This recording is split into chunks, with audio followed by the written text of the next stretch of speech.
Hi there, and welcome to Ocean County Highlights. I'm Donna Flynn, your host. There's a topic out there that most of us don't like to talk about, but you're seeing it in headlines, and you may have battled it in your own homes. We're talking about bed bugs, and today we're going to join Ocean County Health Department's representatives to talk to you a little bit about the actions you can take to help prevent bed bugs and to make sure you and your family are safe wherever you may be. I'm Matt Cheek from the Ocean County Health Department. I'm Supervising Environmental Health Specialist. One of the most important things that we're going to discuss about bed bugs, we're going to start to separate some fact from fiction. We're going to base it on biology and the behavior of bed bugs.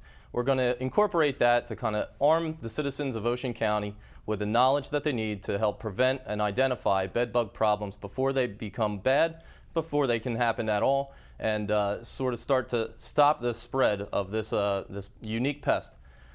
First of all, bed bugs are an insect, obviously. They're a parasite. The only food, the only sustenance for a bed bug is human blood. Bed bugs are only interested in feeding on human blood. Bed bugs do not have wings and they cannot jump. So when you're walking down the street next to someone and they happen to have bed bugs on them, you're not at risk for a flying bed bug to jump onto your clothes or into your bag and take them home. However, they do spread pretty easily. They're excellent hitchhikers, and their eggs in particular can be spread quite easily. The first thing that it's important to understand about bed bugs is their size. It's what makes them unique among parasites, and it's also what makes them a very hard parasite to get rid of. Bed bugs are at maximum growth at adult stage only about 1/4 inch long. That's about the size of an apple seed. When a bed bug is born, it's only about the size of a poppy seed, and although it's physically identical to the adults, it has to feed 5 times and go through 5 different stages where it will shed its exoskeleton and then grow into a larger bug. These facts are important because we don't want anybody to think that they might have a bed bug problem from a bug that doesn't fit this description, so an accurate identification is absolutely key. The first thing that someone should do if they suspect that they have a bed bug problem is actually try to get a hold of one of the bugs, whether it's dead or alive. The Rutgers Agriculture Extension on Whitesville Road in Toms River can identify those, and if you call the Ocean County Health Department, we'd be happy to direct you wherever you might need to go. Like I said, a bed bug is very unique among parasites. It's not believed that bed bugs do spread disease, and this is obviously an important fact to consider when the treatment options are typically quite harsh and can be detrimental to human health. The first thing to do after identifying a bed bug problem is to find a responsible, licensed pesticide applicator, that is to say an exterminator, that can come in and treat either your commercial establishment or your home. Bed bugs are susceptible and can be killed in 2 different ways. Number 1, there's chemical treatments. Obviously, the health department is going to recommend that people not apply pesticides themselves, even if you have a product that lists bed bugs on the label. Despite what you might see online, but despite what you might hear from friends, a lot of these chemicals can be very harsh and very harming to human health, and you're actually just trying to eradicate an insect that does not really spread disease. So these things are very important. We've all heard very dire horror stories from people who are trying to treat their home. They're applying very harsh chemicals near children. We're obviously going to recommend that people not do that. The first step to getting rid of a bed bug problem or preventing a problem from becoming bad is to get a positive identification of the bug. If you've identified that you have a bed bug problem, there are ways to determine exactly how deep that infestation can be. About 80% or 90% of all bed bugs will be found within about 8 feet of your bed, but you're not protected if you sleep on a couch. If you sleep on a couch, pretty much the same percentage of bed bugs will be found near the place where you sleep. Bed bugs are excellent hiders, and they don't have very strong skeletons. After they feed on human blood, they walk away for a long time to digest a meal. That means that they find any cracks or crevices, they can burrow into mattresses, they can burrow into box springs, and they can get right inside the wood slats that make up a bed frame, and they'll wait there and digest their meal before they come out and either shed that exoskeleton and grow into the next stage of their life, or start looking again for another meal if they're a full-grown adult. A bed bug will typically only live about a year, maybe a little bit longer, but it can go about 6 to 10 months without a meal. If you think that you're going to wait out a bed bug, it's really not going to happen. The other susceptibility that bed bugs do have, though, is temperature. Temperature can kill bed bugs, but it's very much a matter of time and temperature. If you can apply something like 140 degrees to a bed bug, it's fatal within minutes. However, if you can only attain about 120 degrees, then you're going to have to look for some significantly longer exposure time. The nice part of all this is that most dryers, based on normal to high heat settings, is a fatal temperature to bed bugs. That is to say, if you have fabric, clothes, sheets, bedding, something like that, that can go safely through the dryer, it will kill all stages of bed bug life, including eggs. So it's important to remember about the eggs that although they can be killed by temperature, they cannot be killed by any legally applied chemical that's on the market today.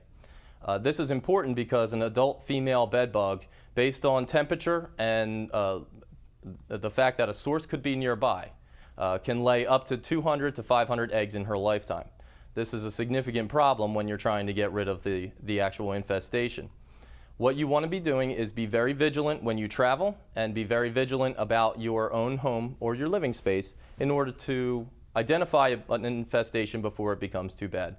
Places to check when you go home, or if you're looking around your home, would be mattress seams, little cracks and crevices, peels in walls and wallpaper, or even nightstand drawers that might be next to the bed, because bed bugs will be found there oftentimes just kind of waiting or digesting a meal or growing or just looking for a host. So how do bed bugs find us? Bed bugs find us by tracking our heat from our body, as well as our carbon dioxide that we exhale. So when someone is sleeping, they're generally quite still. They're exhaling a lot of carbon dioxide, and that room, while you're not moving around in your living space and you're actually stationary, that room is starting to fill with carbon dioxide. Bed bugs from all these cracks and crevices and all these different places are first drawn to your heat, and then they're often drawn towards you based on the carbon dioxide because you are the source of that carbon dioxide. For that reason, we often see many bed bug bites on the face, neck, arms, and hands, places that may not be covered up by clothing. It actually helps a bed bug to get a good grip on some smooth skin for them to be able to feed on you. Now, a lot of people are concerned that perhaps it's a lack of research that leads us to conclude that bed bugs do not spread disease, but this is actually not true. If you look at a bed bug's physiology, it's very unique. Its mouth part is very unique even among other parasites, in that instead of having to inject other host's blood into a second host, it actually doesn't have to do that. It has two distinct mouth parts that actually are essentially one-way channels where it can inject an anticoagulant and an anesthetic so you don't feel, but you also don't clot while they bite. And it has a second straw on its mouth part that actually takes in the blood that makes up the meal. So the important thing when you're traveling would be to, when you check into your room, perhaps put your luggage either on a fold-out crate, which are usually provided, or in the bathtub. Bed bugs are just not likely to be found there because the surface is not good for them to walk on, and there's not likely to have been a host in that area for quite some time, and that even if there was a host, it wouldn't have likely spent that much time in the bathtub. After you place that luggage in the bathtub, go around the room and give it a good glance and a good look. Maybe take a credit card and go along pictures that might be permanently mounted to the wall. Bed bugs will often hide in these places because of daily maid service and other things that can disrupt the actual bed. So they don't really like to be disrupted, and they may be hiding in some cracks and crevices that they wouldn't normally hide in a private residence. It's important to know that if you see bed bugs in your room, you should immediately let the management know of the hotel and ask to be relocated. When you come home from travel, it's also a good idea, and it would be recommended that you throw all the clothing that you might have worn and any fabrics that are safe into the dryer just to go through a cycle, and take any trash bags that you might have been holding them in and throw them in an outside disposal can. Like we talked about, the bed bugs can live quite some time without a meal, but and they can get quite jostled around, and they're okay with that. They actually will find a small protected space, and they'll usually outlast all of our human activity, where we would start to get a sense of calm and a feeling like we might have taken care of the problem.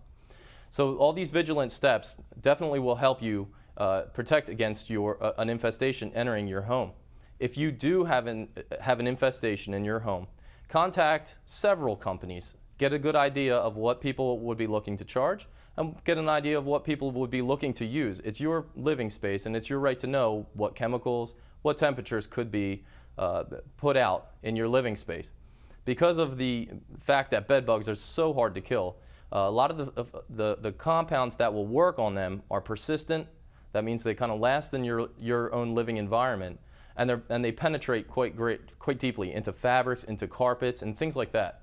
So for that sake, it's important that you think about preventing first, and think about using responsible steps to hire a pest control professional, making sure that person's licensed, and making sure that you're not exposing you or your family to harsh chemicals to prevent an infestation of a bug that is not known to spread disease. So we have, at the health department, we've developed a whole list of resources. We've tried to tailor them to each sector of the economy, which kind of presents a unique risk profile.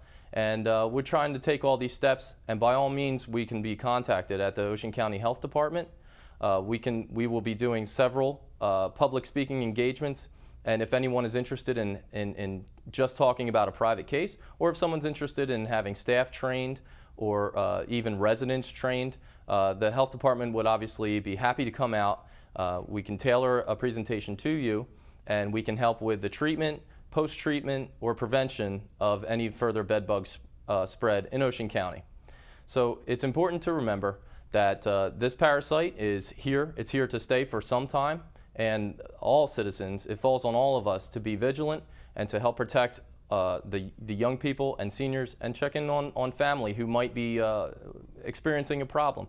If you don't know, those are just some steps, but always consider the ramifications of your actions. If you have any further questions, or if you need to see our list of resources, I would go to www.ochd.org and click on the bed bug issues. I'm Matt Cheek from the Ocean County Health Department.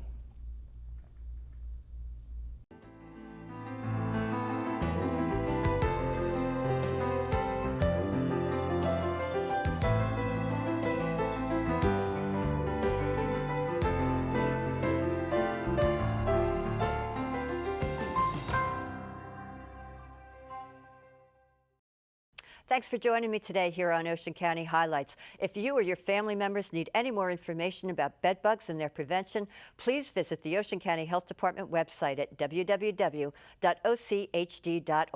Have a great day.